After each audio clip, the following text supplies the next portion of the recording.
বাড়ি এসে গেছি। আরে এত তাড়াতাড়ি চলে এলিস? ঠিক আছে, বেরিয়ে গেলাম আবার। আরে আমি তো মজা করছিলাম, হয়ে গেল খেলা? খেলা আর হলো কই? কেন কেন? আরে আজকাল কেউ বাইরে বেরিয়ে খেলতেই চাই না, যাকে দেখি শুধু মোবাইল নিয়ে পড়ে আছে। চার্জে বসে 5 মিনিট ওয়েট করতে হলে মুখ শুকিয়ে এমন হাল হয় যেন নভেম্বরের ব্রত প্রথম দিনে ভেঙে গেছে। আমি বোধ হয় আর বাঁচবো না রে। আরে এখনকার ছেলে মেয়েদের ফোন ছাড়া কাজ হয় না, হাতে ফোন থাকবে যাই করুক না কেন। মা কি হলো? হয়ে গেছে, ধুয়ে দাও।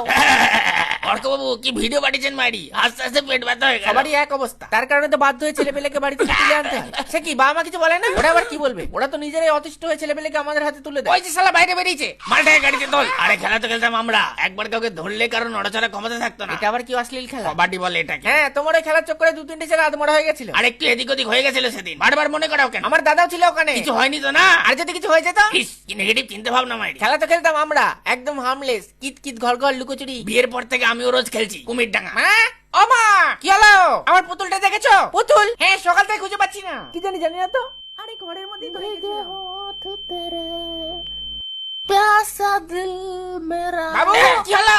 এদিকে তাড়াতাড়ি। হ্যাঁ আসছি। কি হলো, কোথায় যাবি? না না, কোথাও না।